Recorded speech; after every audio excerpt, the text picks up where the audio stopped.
After driving for many hours through the freeways, we finally wound up in Hope, Arkansas, birthplace of Bill Clinton, and turned north, and we found ourselves right in the middle of a lot of FEMA trailers. Apparently all the trailers from the Hurricane Katrina relief are now being sold, and it's just miles and miles of them up and down the road there.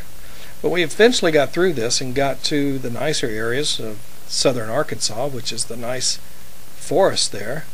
And you can see that the driving became quite nice. It was very cool, shaded, and some really nice big forest areas that we drove through on the way through Nashville and up through Murfreesboro, Arkansas. And once we got there, we finally saw the sign that you'll see here, a little fuzzy, but it says Crater of Diamonds State Park. I was moving pretty fast by this time because I was tired of driving. But once we got to the campsite area itself, we started pulling all the tents and things out and setting them all up. The ISG actually sprang for the cost of the campsite itself, and we supplied the tents. That way we'll have the tents later if we have other trips that we would like to do, and I think we will, so we'll have ISG tents available. But once we got everything set up, we had a chance for everybody to start meeting and talking. Here's Marcia, being Marcia, and we loved her very much because she was so much fun. Had a great time with her the whole time, the whole weekend. She was just great. But everybody had a chance to actually start putting names to the faces and getting to meet people that we've been talking to on the forums. And after a while in the afternoon, Bill Bray gave his presentation about how to identify rough diamonds, what rough diamonds look like, and he gave us some real good talks about the cutting of diamonds, the technology that goes into diamond cutting, and also explained to us his Bray score concept of diamond quality grading for cut. Just a wonderful presentation. Bill was actually a fantastic addition to this trip. After he was finished, though, we had enough time that we sat around and talked and just had a good time talking to each other, getting to know each other, and being able to learn about each other, since we came from so many different places in the country and from so many backgrounds, which of course is what the ISG is all about. Saturday morning we get ready to go, and we go down to the diamond mine. This is a sign that's on the way down there, and once we get there you can see the field that's there. Everybody, you have the opportunity to just sit and sift through dirt, or you can take it and wash it. It's a big diamond pipe. Actually, this is was originally a volcano, and the volcano has eroded down, and now it's just a field. In the background you can see the washing, what we call a sluice area. It's actually big washing pans, and this is where everybody can take dirt and screens and actually wash it out to see the gravel.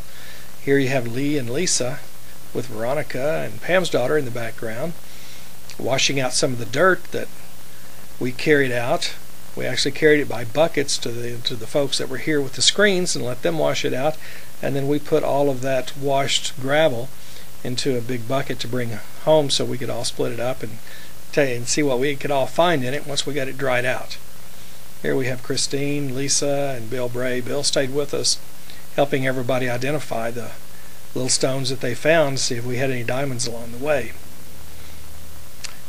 But in the afternoon, Bill and I went out to the creek, did our own little work.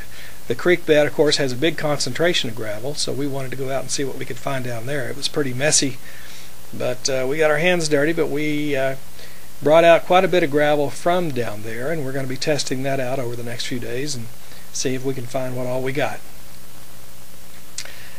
Then it's back to the campsite. Everybody got cleaned up. Here we have Gloria and Marcia and Christine getting to know each other even better, sitting back after getting cleaned up and getting ready to go into town. Because Saturday night the ISG provided dinner for everyone at a little place called Buddy's, and this was a great gathering. We had a really good time there. We got everybody together and was able to get everybody for the first time really at the one table, because we had a lot of people staying at hotels and a lot of the campsites. This is the first time we got everybody together. It's also the first time that Bill Bray had chicken fried steak. We got the boy down from Pennsylvania and gave him a little southern hospitality, so it was his first time to have a chicken fried steak. And we had a lot of fun with him with this. But the dinner was a lot of fun. It was a chance to really talk and get to know each other in a kind of a quiet environment, even though it wasn't that quiet in this place. Here's Lisa and Marcia, and you can see all the memorabilia from the Arkansas Razorbacks. Had a good time, though. The evening was a really nice one.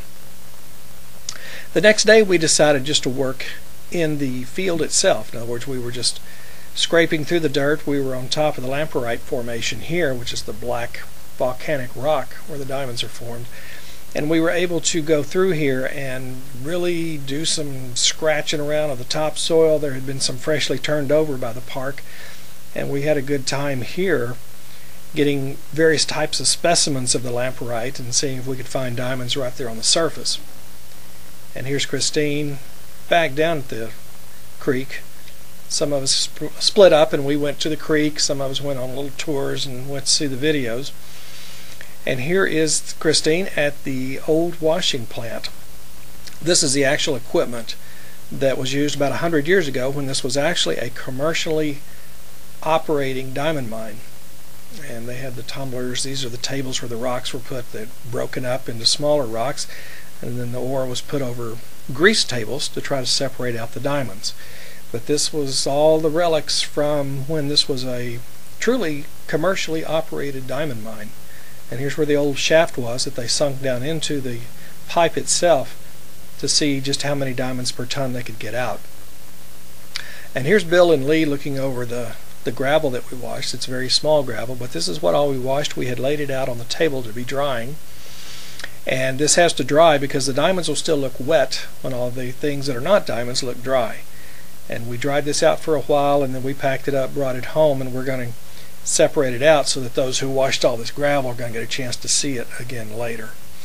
And then Monday morning, time to break camp. And if this looks like the same image that we had when we were setting up camp, it is.